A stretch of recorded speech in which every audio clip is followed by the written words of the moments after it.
Mirëmëngjes dashur shikues të Agon Blu, shpresoj të jeni zgjuar mirë sot, ndërsa qyteti i Vlorës vazhdon të jetë me këtë kohën e paqëndrueshme me vranësira. Herëherë ka patur rreshtje shiu me intensitet të lehtë, por problemi i madh mbetet të pluri dhe kjo era e fortë. Por ndërkohë, ne do të ndjekim pak parashikimin e motit për ditën e sotme në qytetin e Vlorës, por dhe në qytetet të tjera të vendit tonë dhe rikthehemi sërish në studio.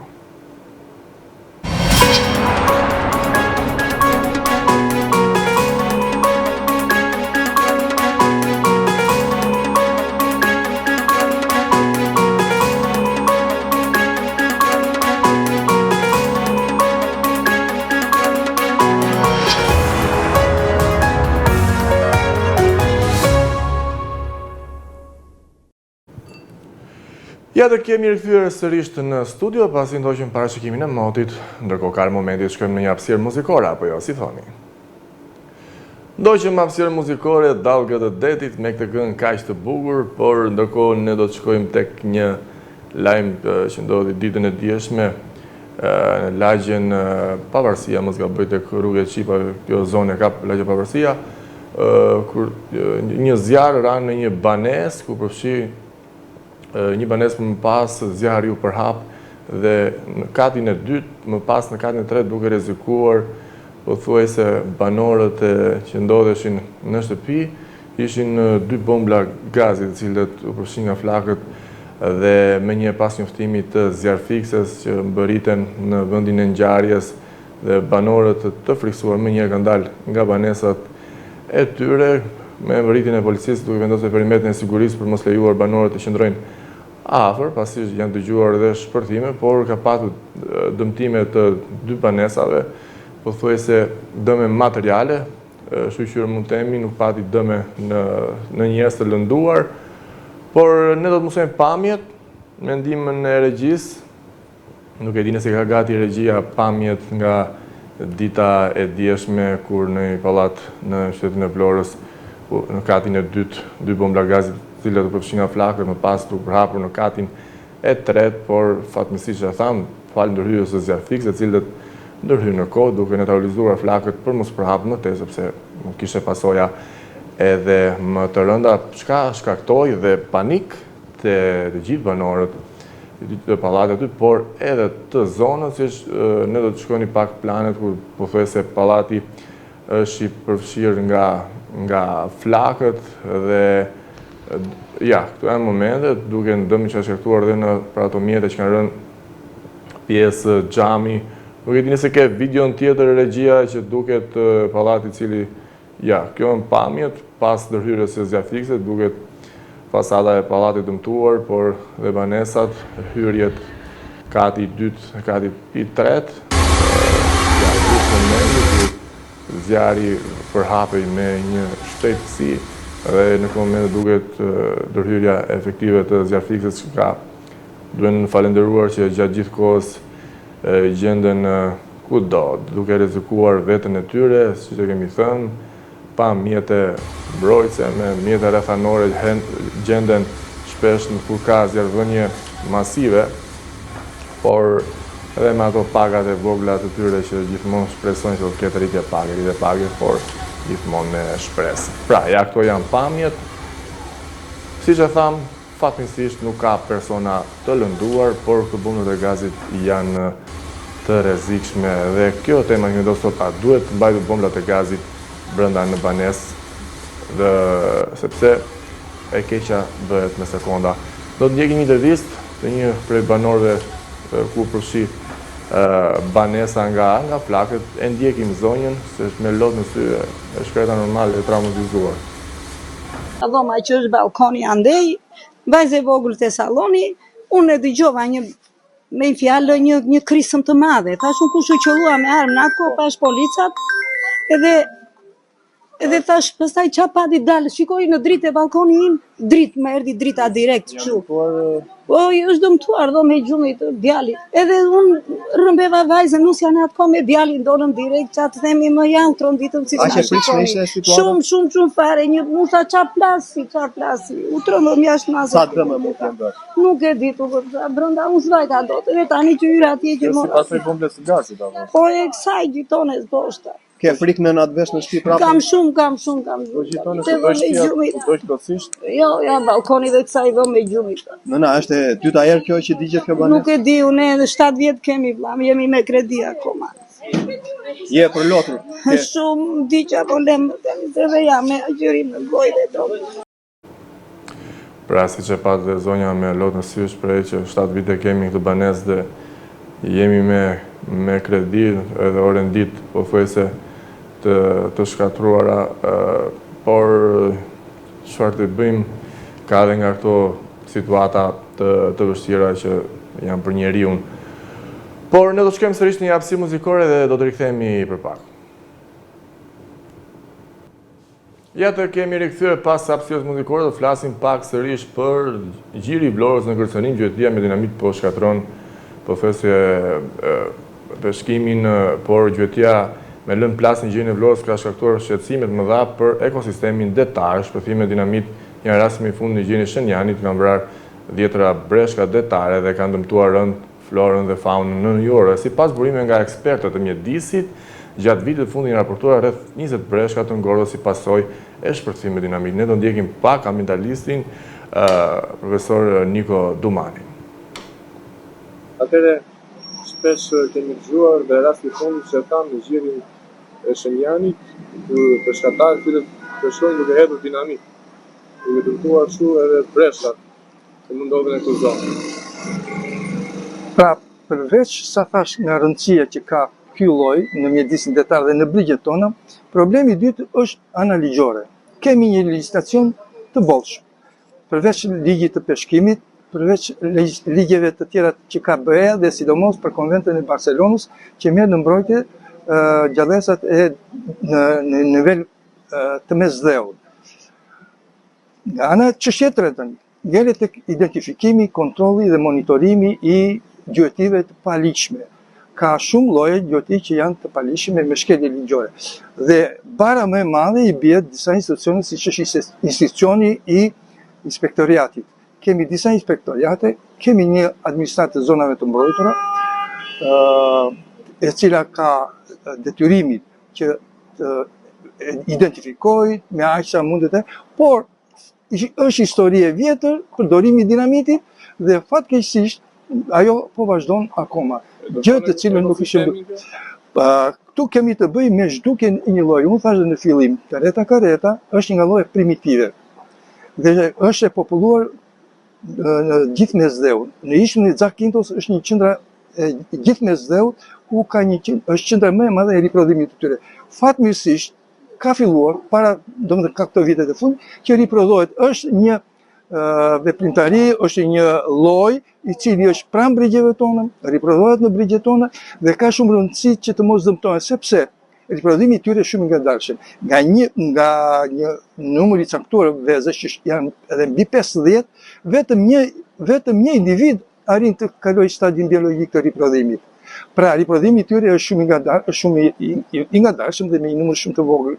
Kështu që nëse vrasim një breshk në këtë periudhë, kjo po afron periudha e afrimit të brigjeve dhe të hapjes folet në brigjet tona.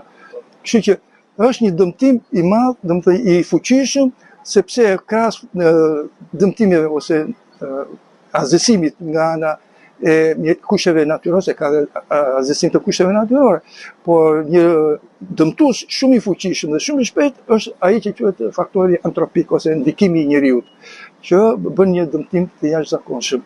Duhet të merren masa ndaj këtyre personave. Për sa i përket masave, kemi legjislacion përkatës. Dhe në legjislacion përcaktohen të gjitha dëmtimet.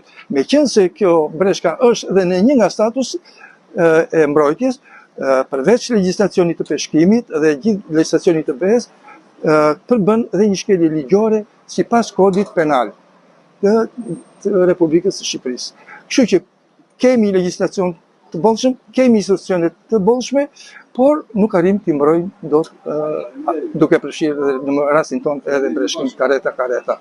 Faleminderit.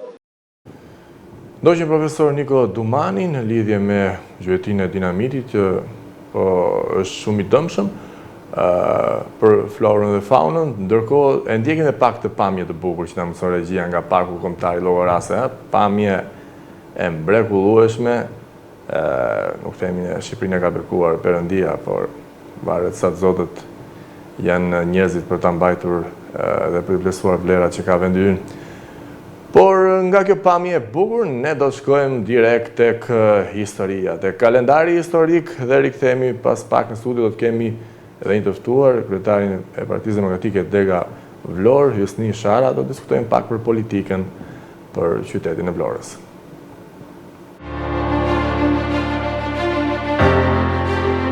Kalendari historik 12 mars.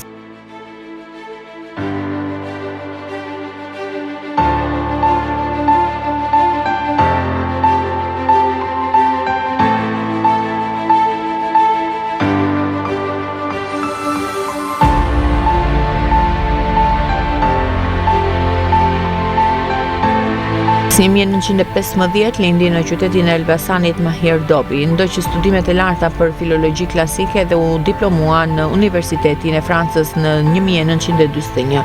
Po atë vit filloi punën si mësues e më pas si drejtor në Normalen e Elbasanit. Ai punoi me përkushtim edhe ndihmesën e tij të çmuar si mësues dhe pedagog në hartimin e planeve dhe programeve të reja të shkollës, me libra të gjuhës dhe letërsisë, që hartoi për nevojat të niveleve të ndryshueshme parauniversitare dhe universitetit të shkollës.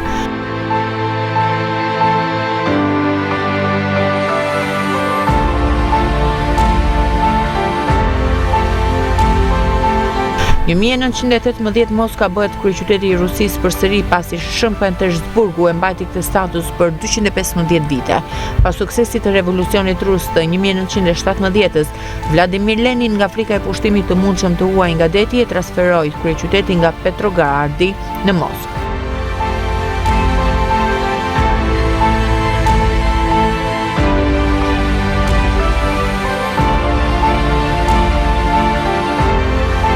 Në 1920, Kapuç filloi kur brigada detare e Erhardt urdhëroi të marshojë në Berlin. Kapuç, i quajtur sipas udhëheqësve të tij Wolfgang Kapp dhe Walther von Ludwig, ishte një grushteti në tentativë që synonte të zhbënte revolucionin gjerman 1819.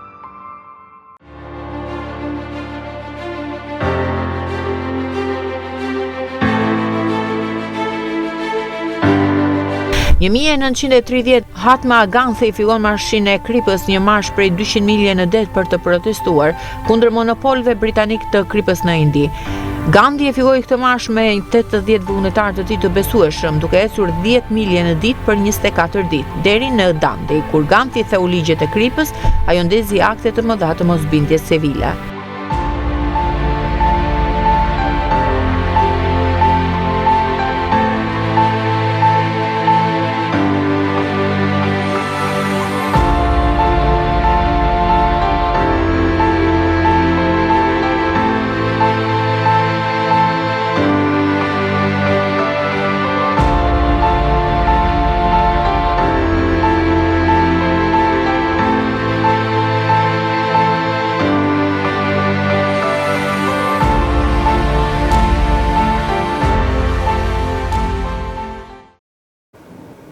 Ndoqim kalendarin historik, ndërkohë kemi një telefonat. Alo, mirëmëngjes. Mirëmëngjes, jam përshëndetje dhe gjithë sikur se argëm Vlorë. Jo, gjithashtu ju përshëndes edhe unë. Si jeni? Mirë. E përshëndes nga Tirana këtë mëngjes. Po nga Fieri në Tiranë? Jo, nga Fieri në Vlorë dhe në pas Tiranë. Pa. Po, telefonat për temën? Po, për temën, po. Po, një opinionin tuaj? A janë të rrezikshme bombrat e gazit? Për qenë, për dëshim, po, më dëgjon? në fakt, duke po them se isha, po bëjnë një pikë karburanti, përveç se punës së sportit. Po? Bëjnë një pikë karburanti dhe aty her pas here vinë të kontrollet. Në mendjes për përbërje një moment, se ishe biqita ishe janë autobusë dhe isha në autobus kishe. Bëjnë një pikë karburanti në një qdo kasër, aty në vjen shpesher të kontrollet për gazin. Ne kemi edhe të makinëve, gazi makinëve, por edhe gazi për të mbushur bomullat. Në fakt, gjatë kontrollit më ka rastisur në turin tim, më ka rastisur që të vijnë kontrolli dhe duke pak të bomullat e vjetra, si të voglat për ato 10 kilosha, po thanë 15, po thanë të më vajat, na i ka ndaluar nëse janë mbi një vit të përdorura. E kanë ndaluar sepse janë vërtet shumë, por shumë të rrezikshme. Janë të rrezikshme. Çka kemi dëgjuar shumë raste që ju keni ngrit me të drejtë si temë, por unë dosoja që edhe nëpër shtëpi duhet të bëjmë kujdes, sidomos kur lidhin bombat me pjesën e si do thuash gazit, duhet të bëjmë kujdes shumë sepse ndoshta duhet ta provojmë me një kështu shkrepse ose një çakmak për të parë nëse ka rrjedhje apo jo. Nëse se kuptoni rrjedhjen, momentin që lidhni bomblën me po vjen fjala. Ne provojmë shkrepse me çakmak, po kur ja bëm bam pastaj. Jo, si është ka një në kthim të ofrojmë aty, po është diçka thjesht për kuptuar a ka rrjedhje apo jo.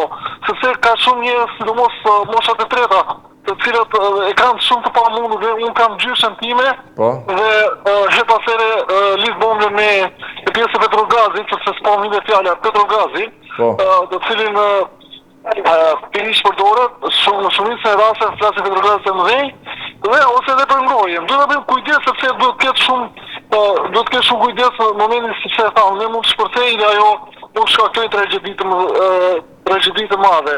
Kështu që bëni kujdes në çdo përdorim të bomblës gazit dhe ato që janë të paktën mbi një vit ose një vit e pak të përdorshme ose që keni përdorur mbi një vit, ne lutem largojeni sepse vjen nga momenti në moment mund të ndodh edhe hataja. Po të tregoni kujdes, por që do shumë mirë ta përdorësh disa muaj dhe jo për një kohë të gjatë. Do patur kujdes, është vërtet sidomos nga rastet që dëgjojmë dhe mos të ketë probleme në jetë njerëzit. Do shpesher vjen edhe me këto bomblët e vogla të gazit. E keni parasysh që janë që bëjmë kafen? Po. Por edhe to ndoshta duket sikur ne themi, hajde se bomblë gazi është sa do e vogël. Ajo është më e rrezikshme, Po, edhe ajo është, ato do thotë, edhe kjo është e rrezikshme, nuk do të neglizhuar asgjë, duhet bëni shumë kujdes. Fatos, të falenderoj shumë se kemi telefonat tjetër, t'i lejem dhe qytetarët që të flasë. Ditë mbarë dhe për ju. Alo, mirëmëngjes. Mirëmëngjesi. Mirëmëngjesi, vëlla. Si jeni? Mirë, falenderit, si kaloni? Mirë, ju? Mirë. Për bombllat e gazit është mua deri? Po, për bombllat e gazit.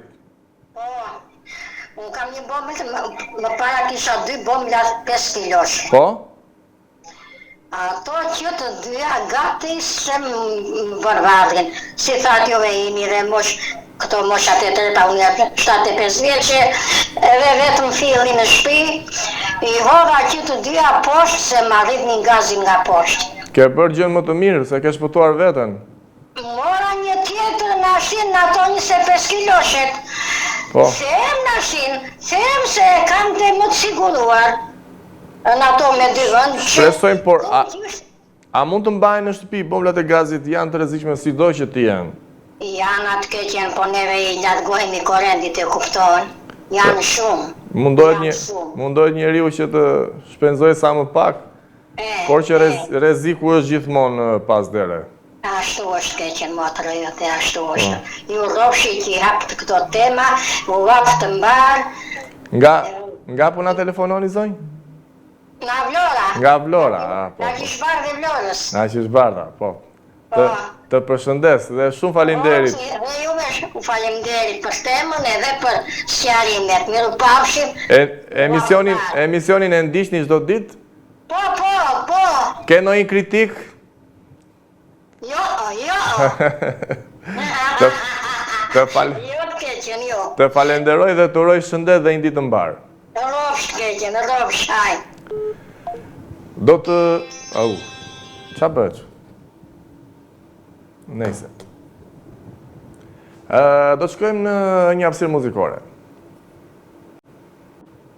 Ja të kë jemi rikthyer në studio dashur miq, të ftuar kemi kryetarin e PD-s Vlorë, Hysni Shara, shumë faleminderit që pranuat ftesën. Mirëmëngjes, përshëndetje dhe faleminderit për ftesën.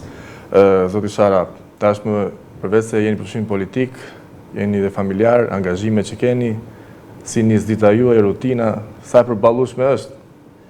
Po dita nis me kuptohet me ato punët e vogla në familje, pastaj do i drejtohem zyrës sepse prej vitesh ushtroj një profesion që është ai kontabilistit të miratuar dhe ka dhe ato punët, përpjekjet dhe hallet si çdo punë tjetër.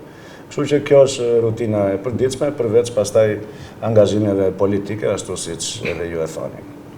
Do të pyesja, si jeni gjendur në politik, angazhimi juaj?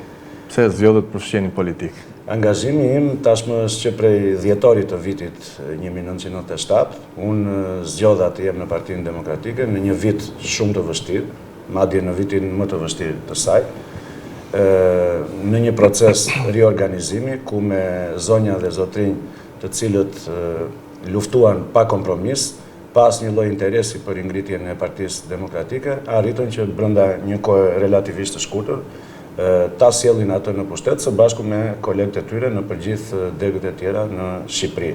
Kështu që dhe angazhimi im ka qenë në krye të forumit rinor të Partisë Demokratike fillimisht, pastaj gjatë gjithë kohës si antar i kryesisë dhe në funksione të ndryshme, duke përfshirë edhe ato të angazhimit në pushtetin vendor si antar i Këshillit Bashkiak në 2 mandate, në vitin 2003 dhe në 2007 dhe 2011 dhe në 2015. Tashmë i zgjedhur kryetar në vitin më të vështirë apo më të mirë të Partisë Demokratike?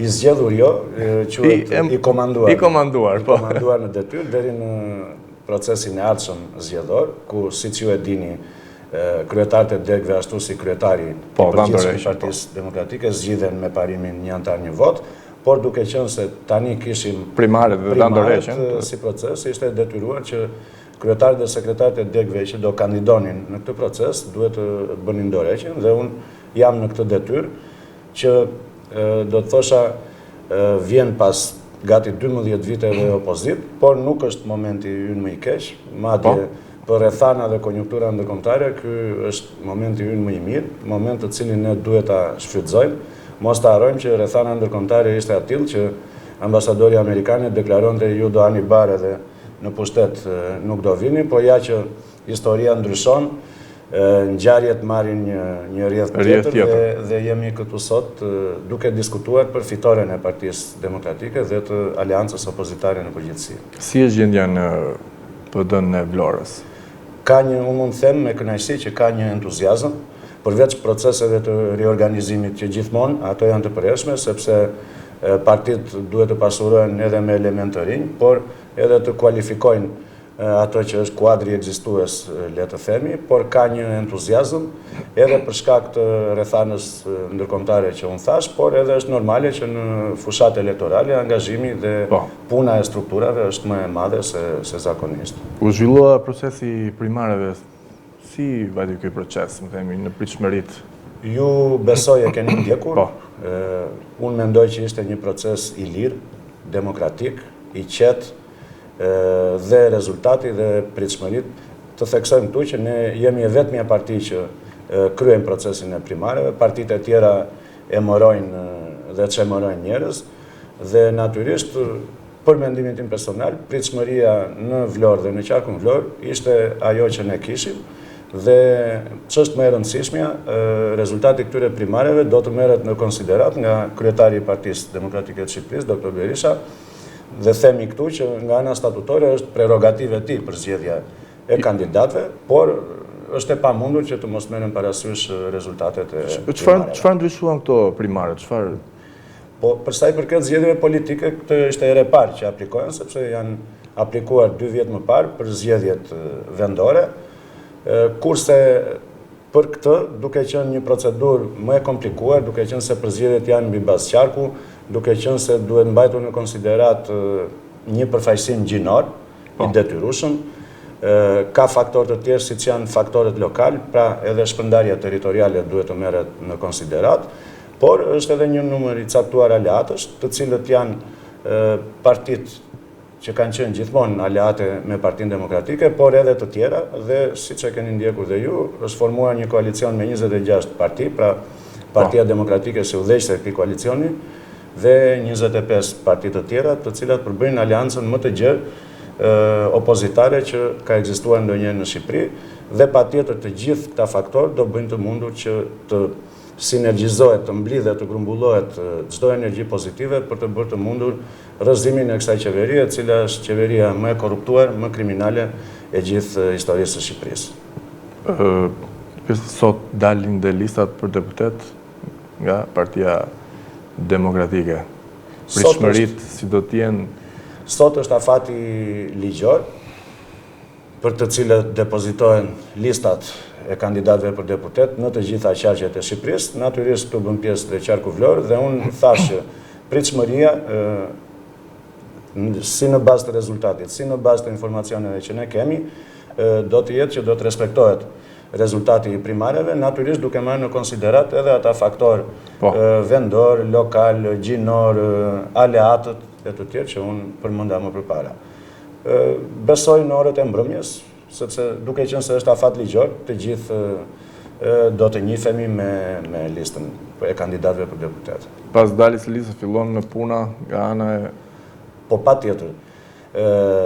Ka nisur puna më herët në puna ka nisur, Vlorës, por natyrisht duke qenë se do ketë dhe një listë mirë përcaktuar, atëherë bëhet edhe një ndarje mbi bazë territori, zona të caktuara që do të mbulojnë kandidatë të caktuar, sepse ky është një sistem proporcional me bazë qarku, pra nuk kemi një zonë zgjedhore si do të ishte një sistem mazhoritar, por megjithatë brenda kësaj bëhet një ndarje e punës, dhe natyrisht personat që janë në listën për kandidat janë ata njerëzit më të motivuar, më të interesuar, por pa përjashtuar edhe strukturat e Partisë Demokratike, sepse qëllimi i çdo partie politike është që të fitojë pushtetin me votë, dhe për të fituar me votë duhet punë, duhet njerëz të mirë, njerëz të aftë, dhe unë mendoj që kandidatët tanë janë në mënyrë absolute, dhe një program i cili është shpallur, është anoncuar pjesë nga Partia Demokratike në qendër, por edhe ne si deg apo si qark Vlorë do hartojmë dhe atë pjesën tonë lokale për të pasuruar dhe harmonizuar më mirë programin që ka paraqitur Partia Demokratike në qendër. Kështu që janë të gjithë arsyet, pra por them, kandidatët, programet dhe puna e strukturave të Partisë Demokratike dhe konsumi 12 vjeçar, që t'jemi realist në Shqipëri edhe 8 vite pushtet i një partie është i tepruar, është i egzageruar, imagjinoni 12 dhe largo zot edhe më shumë se atë. Zoti Shara, janë zhgënjur shqiptarë nga politika, nga premtimet.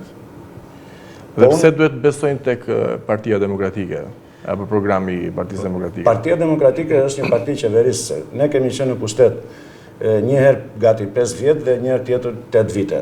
Pra, si të thash, Partia Demokratike ka njerëzit, sepse të jesh në pushtet do me thënë të kesh aftësit, pra të kenë kompetencat këta njerëz, dhe të kesh njerëzit e dur. Së dyti, ne kemi qeverisur, dhe në mënyrë absolute krahasimi nuk mund të bëhet midis qeverisjes Partisë Demokratike dhe qeverisjes biles kjo s'quhet as Partia Socialiste, por ne i themi sekti Rama, por janë disa njerëz rreth e rrotull kryeministrit Rama, të cilët kanë mbërthyer tërë ekonominë e Shqipërisë dhe rezultatin ju e dini, instati me zore, me vonesa e me të gënjur, thot 2.400.000 banor, duke numëruar edhe refugjatët Ukrainas të luftës që strehojnë në hotele, po kjo është punë e tyre, ne shohim realitetin në qytetet tona, për mos të folur për zonat rurale të cilat janë po abandonohen çdo ditë më shumë. Çfarë largojnë shqiptarët? Pra, shqiptarët së pari u ngritën për demokraci në vitin 90. në dhjetor të vitit 90. Pastaj, duke e quajtur demokracinë një gjë të mirëqen, është ajo kërkesa për standarde ekonomike më të mira. Pra të themi shkollim edhe punë. Duke qenë se në këtë pikë që jemi ne nuk themi që shqiptarët nuk janë larguar edhe në kohën që qeveriste Partia Demokratike, sepse është normale, disa njerëz mjaft të shkolluar, disa profesione të cilat janë mjaft të paguara e shtetit, është e vështirë t'i mbash edhe në Shqipëri, por kjo ikje në masë, kjo dyndje masive në gomonet në Angli, apo në shtetin italian, apo në shtetin gjerman, apo në shtetet të tjera, nuk ka ndodhur ndonjëherë, dhe kjo është për shkak edhe të mungesës së demokracisë, por edhe për shkak të mungesës së atyre kushteve ekonomike dhe sociale, do të thosha unë, sepse e shikoni Ramën që bën ato xhirot në për Europë, u thot, hajde ktheuni, ai njerë ka humbur busullën dhe s'di ç'a bën, shkon në mëngjes te zyra e kryeministit për t'u treguar shqiptarëve që gjasme është në punë, por pasi mbaron ato sy më sy e vesh më vesh, ai kush e di ku ikën, normal ata merren vetëm me fushat, 24 orë të ditës i shpenzojnë në fushat elektorale, por nuk bëjnë asnjë punë. Pra po thosha, gjendja social-ekonomike dhe gjendja e demokracisë i ka detyruar shqiptarët që të largojnë në mënyrë masive nga Shqipëria. Dhe kjo nuk ka nevojë, po të themi edhe në Bashkinë Vlorë, rezultati i censit i kanë nxjerrë rreth 83.000 banor faktik, ndërkohë që janë rreth 160.000 votues në lista. Kështu që po të bëjmë llogarin proporcionin votues, të gjithë janë jashtë shtetit. Të gjithë kanë ikur jashtë shtetit. Pra, përfundimisht ne kemi rreth 1.7 milion votues brenda kufive të Shqipërisë dhe rreth 2 milion votues brenda kufive të Shqipërisë. Dhe kjo ikje masive është tashmë certifikuar, sepse çdo vit vendet e Bashkimit Evropian dërgojnë raporte sa njerëz janë pajisur me pasaport, sa njerëz kanë kërkuar azil, dhe po t'i llogarisim të gjithë ta numra, dalim te ajo shifër që Partia Demokratike me keqardhje e thot dhe deklaron që janë rreth 1 milion shqiptar të larguar në 12 vitet e qeverisjes së Edi Ramës. Vota e diasporës, pse ka që rëndësishme? Të gjithë, po thesë në dyja krahët janë vërsulur votës e diasporës, ndërkohë votës tu i sigur janë larguar. Ideja është, kush e kishte me sinqeritet këtë gjë. Partia Demokratike, opozita në përgjithësi dhe disa shoqata të organizmat të shoqërisë civile e kishin këtë gjë me sinqeritet dhe dëshironin votën e diasporës. Edhe këtu duhet bëjmë dallim, domethënë midis, sepse ka njerëz të ikur që në vitin 92-93, por ne po flasim për këta 1 milionë të cilët janë të larguar vitet e fundit, që janë dhe më të lidhur, ata janë dhe më të lidhur me, sepse i kanë familjet. Me realitetin, e ka njohur realitetin. Dhe e njohin, përveç lidhjeve miqësore, familjare, shoqërore që kanë tu, njohin dhe realitetin më mirë. Kështu që Rama ishte i detyruar ta pranonte këtë, sepse në opinionin publik do të dilte që ai nuk e dëshiron votën e emigrantëve. Plus, ai është një detyrim kushtetues. E aplikojnë të gjitha shtetet. Kosovën e pam, edhe Kosova që është një shtet shumë i ri, më i vogël se ne, ndoshta me kapacitete më të vogla se ne, por këtë proces arriti që ta bëj. Kështu që vonë, por më mirë që u bë, sepse ka gjithmonë një herë të parë, dhe ne kemi shumë pritshmëri, sepse është kjo masë e madhe njerëzish të larguar në këto vite, të cilët në raporte shumë të mëdha në favor të opozitës, do t'i ndikojnë në fitoren e saj në zgjedhjet e 11 majit. Por që Rama beson që do ata të votojnë Partinë Socialiste? Po nuk ka si ta votojë Partinë Socialiste një person që e ke hequr nga puna, apo që ka pasur një biznes dhe ti ja ke shkatruar, për shkak të rrethanave që krijon me legjislacionin apo me miqtë e tu oligark, apo një i papun, apo një pensionist që trajtohet me një pension mizerje, me një asistent, si mund të votojnë ata Partinë Socialiste, si mund të votojë dikush që ishte në një marrëdhënie pune, u hoq për arsye politike apo për arsye të tjera, la prindrit apo la familjen e tij, shkon të punoj në punë të rënda dhe të rëndonta jashtë shtetit dhe ai mund të dojë qeverinë. Kjo nuk ekziston, është absurde. Zoti Shara, flasim pak për qytetin e Vlorës. Ju ishit dhe kandidat për kryetar bashkie përballë Ermal Dredhës në 2 vite, çfarë ka ndryshuar në Vlorë? Ndoshta unë mund të jem personi më i papërshtatshëm për të folur këtë gjë, por të dy bashkë ne do mundohemi të bëjmë një analizë edhe t'i marrim gjërat me qetësi. Unë atëre pa ta thënë që 61 kandidatët e Partisë Socialiste janë 61 pupacët e Ramës, kukullat e Ramës, se kemi dhe vetë Ramën kukullën e Sorosit ne, po në shkallë hierarkike janë edhe këta kukullat e Ramës. Që ka dikush që gjithmonë komandova një kukull. Atëre, në qoftë se ju dini ndonjë ndryshim ligjor që i ka rritur kompetencat pushtetit vendor, ma thoni dhe mua, apo të na e thonë specialistët që marrin vesh nga kjo punë, apo të na e thonë qytetarët vetë. Pra, që në kuadrin ligjor, po ta marrë e para dhe më themelorja, pra s'kemi asnjë ndryshim ligjor që rrit kompetencat e pushtetit vendor. Madje është e kundërta. Po flasim për lejet e ndërtimit. Pse janë që këto kompetenca? Sikurse kam ato forcën i do Rama të gjitha të firmosi vetë. Në qoftë se ju keni dëgjuar ato projektet e famshme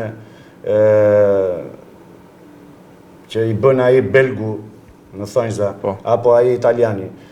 Ky është korrupsioni dhe kjo është tarifa që përfiton Rama dhe njerëzit e tij që gjasme pajtojnë studio të huaja, sepse ai nuk firmos asnjë leje ndërtimi nëse gjasme aty s'ka firmos ai italiani e ai belgu, dhe studioja do marri ato parat e saj, ai ambasadori do marri dhe ai 5 lekë të tij që të deklarojnë për media që reformat po ecin mirë, edhe pastaj restua do vjen në xhepat e Ramës që ankohet do bëj kallëzim penal Sali Berishës se më akuzon thjeshtërën time që mori fondet e asaj zyrës e kësaj zyrës. Pra, ta mora në aspektin e leje të ndërtimit. Do ta marr folëm bashkë para disa ditës për çështjen e plazheve. Po, çështja e plazheve. Okej, ajo gjithmonë me një vendim të Këshillit Ministrave është bërë mënyra e shpërndarjes së tyre dhe që ka bashkëngjitur dhe një rregullore si procedohet për këtë. Kë pyeti Rama kur anoncoi në këto sy më syt, ai pyeti operatorët turistik, pra grupin e interesit, këta biznese të vogla që mezi mbajnë familjen e tyre me këtë punë.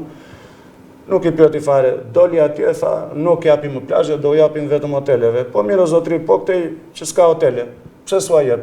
Po. Dhe po të shikosh, pasojat janë, do e shikoni pa pastërtin, do e shikoni mungesën e të ardhurave për... Do linë pa mbajtur plazhet. I dëmtuar është edhe pushteti vendor, i cili nuk ka të ardhura. Do të të marrë në pjesën ligjore ujësjellësin. Populli i Vlorës ishte pronar i ujësjellësit të Vlorës 100% të aksioneve. Sot ja falën Belindës, 51% ja falin Ministrisë të Infrastrukturës dhe Energjisë, dhe thonë, kur erdhi propozimi në Këshill Bashkiak, thonë kontributi që do jap qeveria, pra ministria në këtë rast, janë investimet që ka bërë dhe investimet që do bëjnë në të ardhmen. E para njëra nuk shkon në ana procedurale se duhet një raport i një eksperti kontabël që të thotë ky është vlerësimi i aseteve, kjo është edhe çfarë thanë, do ja japim ujësjellësin qeverisë, se ujësjellësi është i zhytur në borxhe, mezi paguan punëtorët, ujë skemi, ndërkohë që ne një muaj para ishim në zgjedhje, ujë kishim, probleme financiare s'kishim, pra gënjeshtra dhe ndryshim 180 gradë i qëndrimit. Dhe çfarë bëjnë? Me që s'ka fuqi të paguaj borxhet, çfarë i bëjnë Bashkisë Vlorë dhe gjithë bashkive të tjera? Me një VKM i rasin po. I rajnë afani, se kjo është gjëra që ndodhin. I rasin qendrën e trajtimit studentëve, e cila është një strehë punësimit të militantëve socialistë, e cila financohet, subvencionoj humbja e saj 220 milion lek vit për vit nga Bashkia e Vlorës. Pra, në vend që me këto 220 milion lek të dëtonin një rrugic, apo të rregullonin ndriçimin apo 2 trotuare, do subvencionojmë humbjen e një shoqërie aksionere, e cila ka të punësuar vetëm militantë të Partisë Socialiste, dhe po të hapësh të shohësh shifrat, ky është realiteti. Apo kemi markatën e Peshkut. Markata e Peshkut e njëjta gjë, streha e militantëve të Partisë Socialiste, se mos përmendim emra tani, dhe financohet humbja i subvencionohet humbja dhe asaj 220 milion lek nga parat e taksat pagues dhe vlonjat. Pra, i marrim u i sjellsin se nuk ka fuqi të paguaj veten dhe bashkia të mos ta subvencionojë. Pastaj bashkia të subvencionojë këto dy ndërmarrje që humbin dhe këto dhe po këto janë stre militantëve të Partisë Socialiste. Pra, të mora 3 shembuj që si mund të jetë efektiv dhe si mund të jetë rezultativ ky pushtet vendor si në Vlorë si në Fier, kur kuadri ligjor e dëmton plotësisht dhe veprimet dhe aktet nënligjore që qeveria ndërmerr nëpërmjet VKM-ve dhe udhëzimeve të ministrave të ndryshëm e çojnë dhe zhysin më thellë e çojnë më keq situatën në humbje pushtetin vendor. Pastaj pa folur për paaftësinë që nga kryetari i bashkisë e të njerëzit që ka rreth rrotull, ata janë njerëz që nuk kanë menaxhuar ndonjëherë asnjë lokal me 2 kamariere me 2 banakierë, kështu që s'mund të menaxhojnë një institucion që ka rreth 1400 punonjës. Pastaj për të thënë për rezultatin për qarkullimin rrugor, për kanalet e hapura.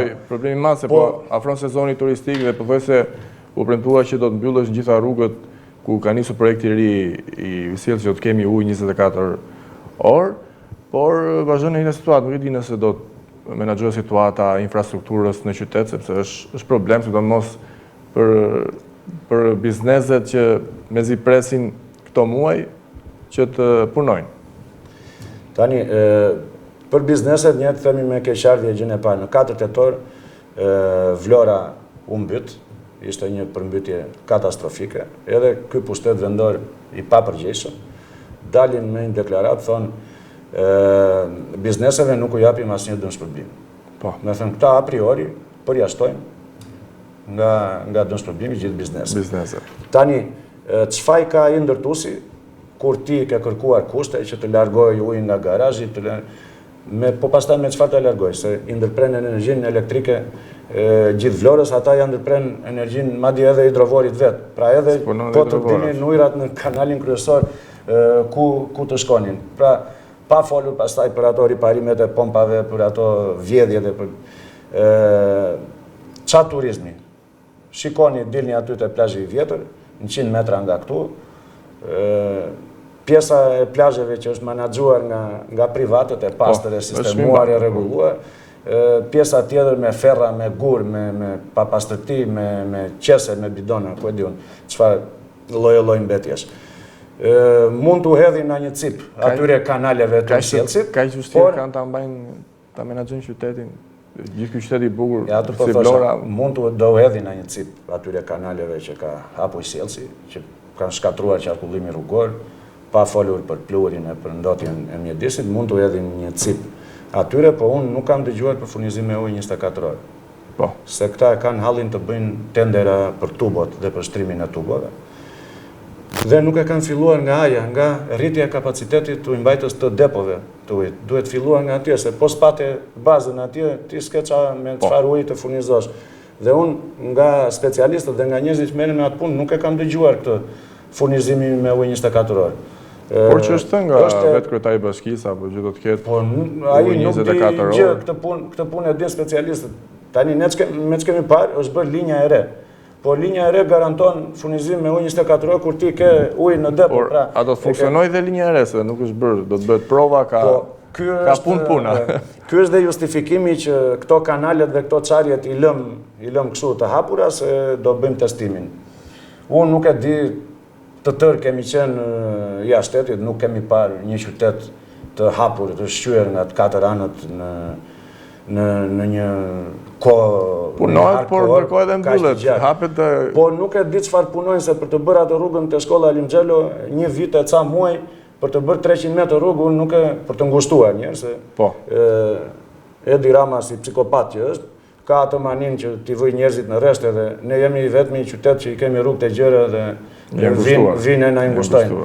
Unë nuk e di çfarë duhet, nuk e di çfarë parametrash përdorin dhe si punojnë në vendet e tjera, po 300 metrë bulevard apo rrugë, ta quajmë si duash, aty te shkolla Alimxhelo, një vit e ca muaj, unë nuk e kuptoj. Prandaj të them që pushteti lokal këtu është inekzistent. Këta që janë kryetar bashkisë në përgjithë Shqipërinë, tu themi mund t'i quajnë drejtora drejtorie, Pra se kanë kompetencën e kryetarit. Që u jep urdhër ai, ti quajmë drejtorë drejtorie është shumë.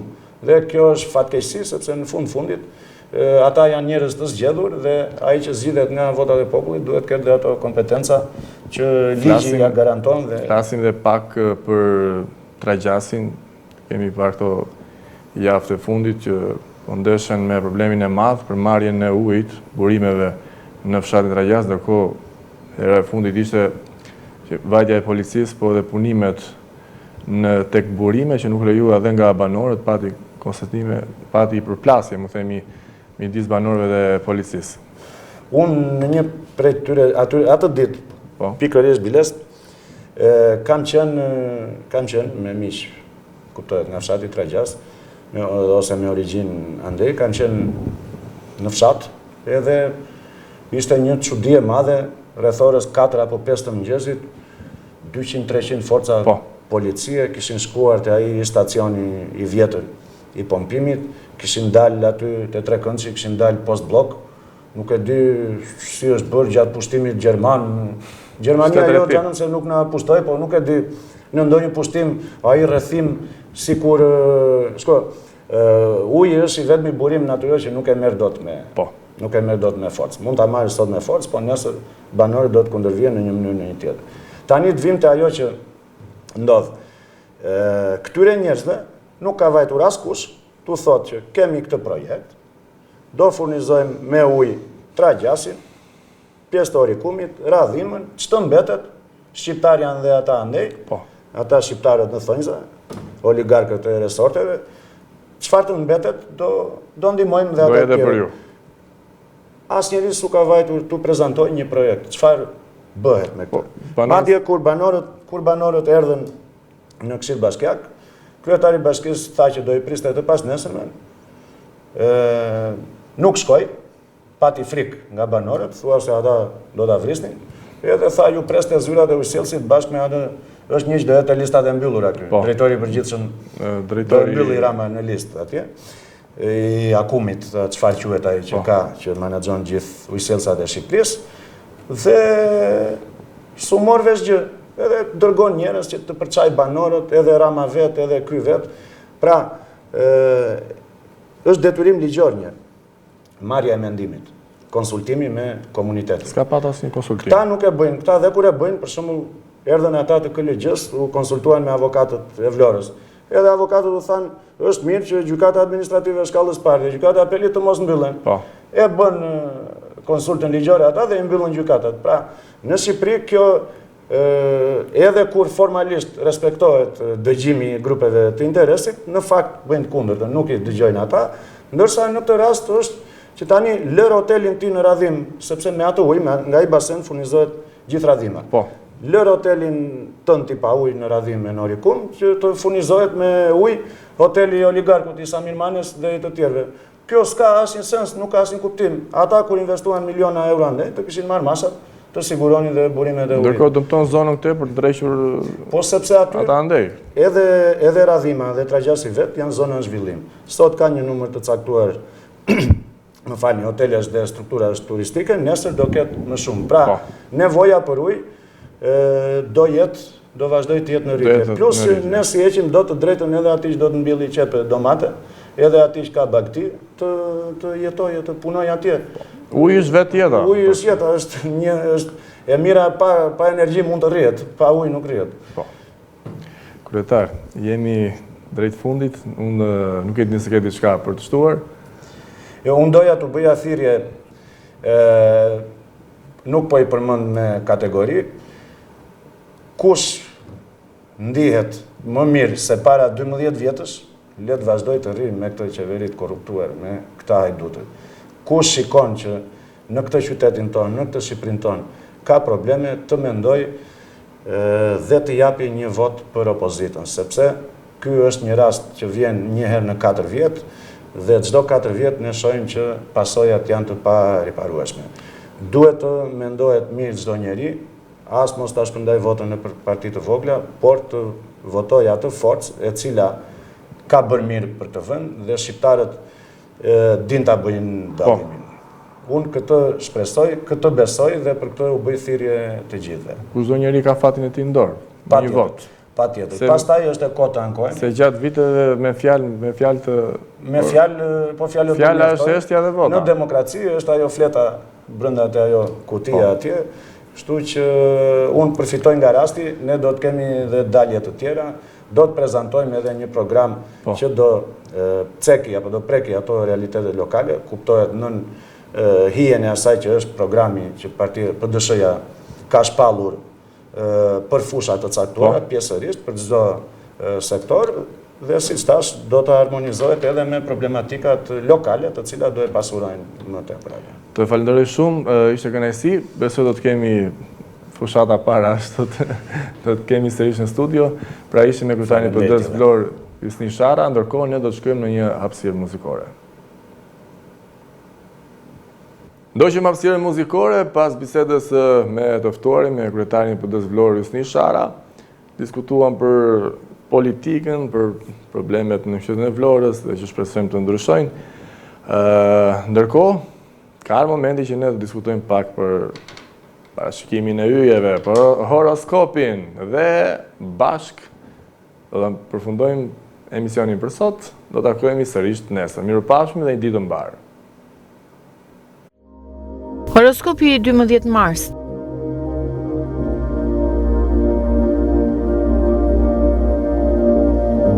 Dashi, klima në jetën tuaj në çift ka rrezik të ftohet sot. Nëse nuk doni që gjërat të marrin me një herë tatpjetën, qëndroni pak larg njëri tjetrit. Beqarët nga ana tjetër do të jenë në humor dhe do joshin pafund personat që do të kenë rreth rrotull.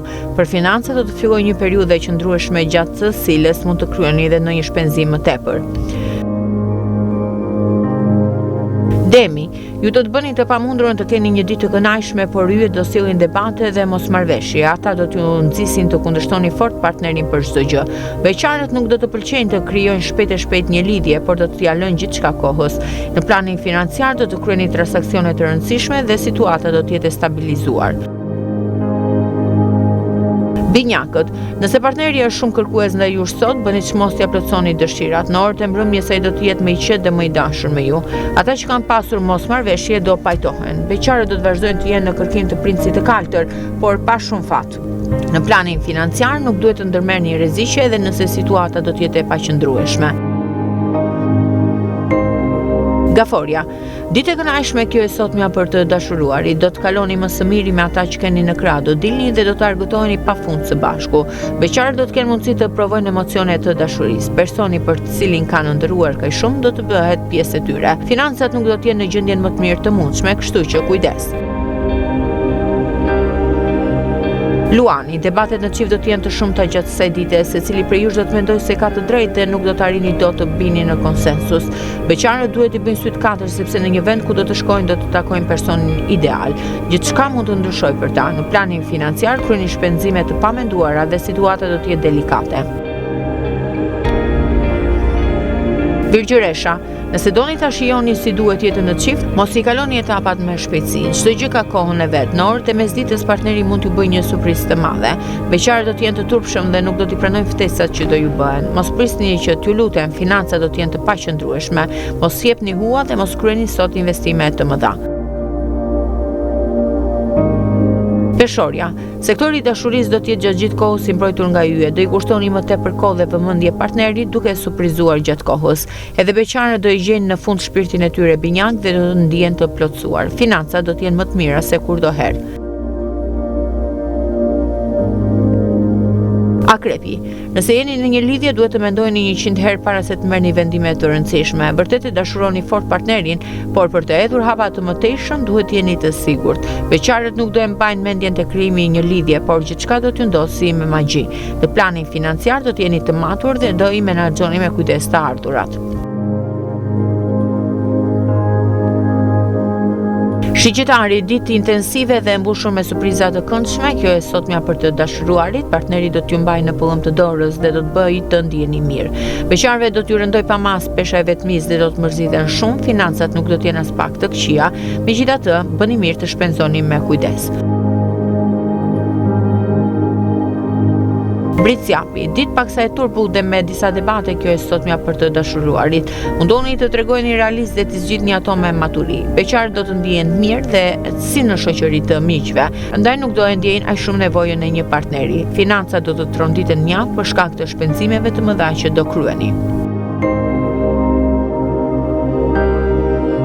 Ujori, influenca e yjeve do të jetë e kontraktuar gjatë kësaj dite, Jupiteri dhe Urani do nxisin debate, Venusi do të mundohet të krijojë një klimë të ngrohtë. Beqarët do të kenë takime impresionuese dhe shumë shpejt do të mund të fillojnë dhe një lidhje të qëndrueshme. Në planin financiar do i kaloni të gjitha vështirësitë dhe do të ndjeni më në fund të qetë. Peshqit, momentet romantike do të jenë të shumta gjatë kësaj dite për të dashuruarit. Do ndjeni shpesh si në një ëndër nga e cila nuk do doni të zgjoheni. Beqarët duhet të alargojnë turpin nëse duan me të vërtetë të gjejnë një person me të cilin të kalojnë jetën. Plutoni do t'ju ndihmojë në planin financiar të përmirësoni dal nga dal situatën.